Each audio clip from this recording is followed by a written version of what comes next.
Tania Shara Yechud Vaemuna, Perek Gimel, deuxième leçon. Dans ce chapitre, Admor Hazaken va aller encore plus loin que dans les deux chapitres précédents. Dans les deux chapitres précédents, Admor Hazaken nous a expliqué comment le monde est créé à chaque instant. C'est-à-dire que le monde n'est pas autonome. Dieu renouvelle la création à chaque instant.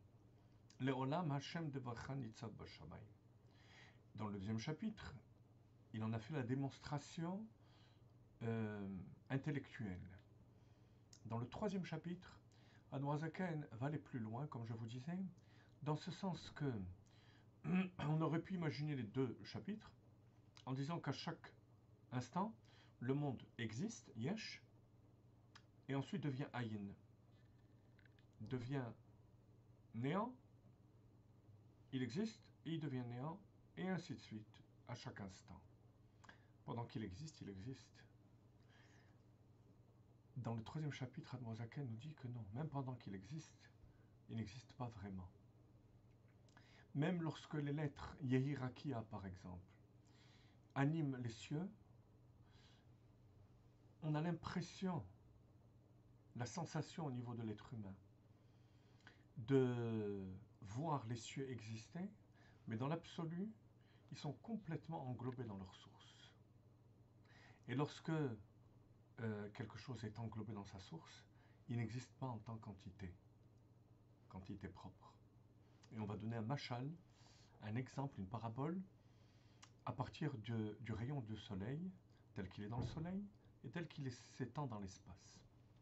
Page 294. Vea machal lazé.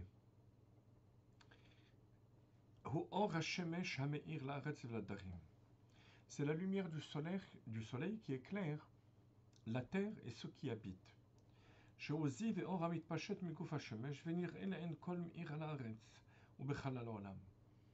un rayon que tout le monde voit éclairé dans le monde. On le voit en tant que rayon qui éclaire. Il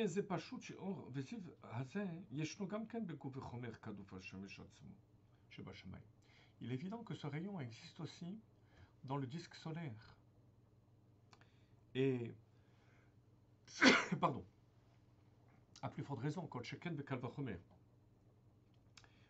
parce que si il s'étend et il éclaire à des millions de kilomètres, à plus forte raison qu'il éclaire et qu'il existe dans le soleil.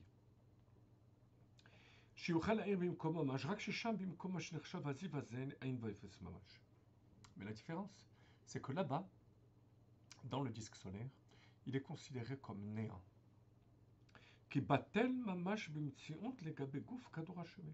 Parce qu'il est complètement annulé dans le soleil. Qui est la source de cette lumière. Ce rayon. Ce n'est qu'un reflet du soleil lui-même. Mais dans l'espace,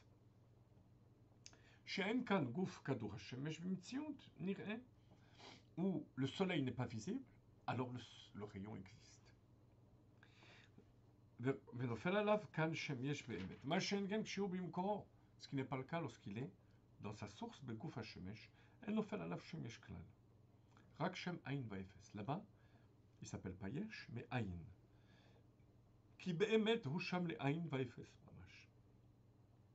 Car il est véritablement néant là-bas.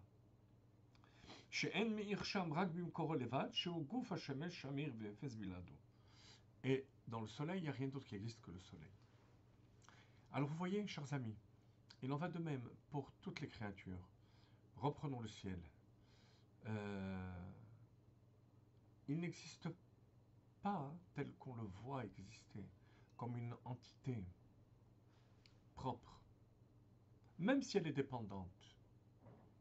En fait, les cieux sont complètement, avec la vie qui anime les cieux, sont complètement battels annulés à la source, comme le rayon du soleil dans le soleil.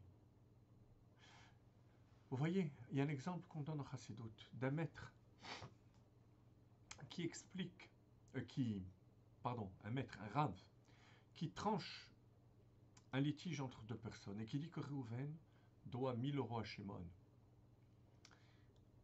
Il est évident que lorsque le maître, le Rav, prononce le psak din, la sentence, Reuven, tu dois 1000 euros à Shimon, ça n'a pas le même sens que lorsque Shimon réclame les 1000 euros de Reuven.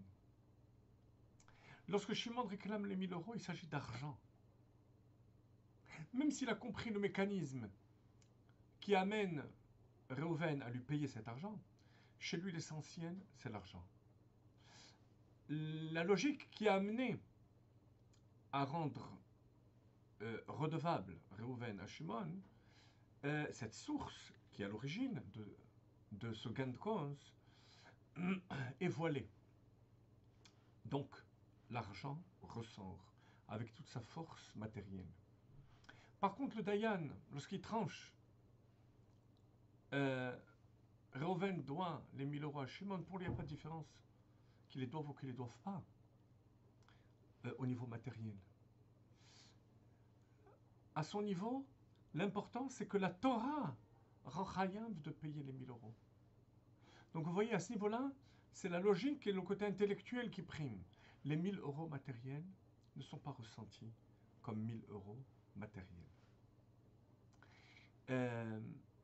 C'est ce machal du rayon du soleil, dans le soleil ou à l'extérieur du soleil.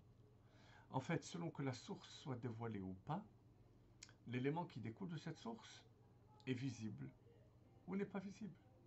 Donc normalement, on ne devrait pas voir le monde tel qu'il nous apparaît. Au contraire, on ne devrait ressentir que un od, qu'il n'y a rien d'autre que Dieu. Ni lumière, ni cieux, même une fois qu'ils existent. Voilà le thème de ce 3e chapitre.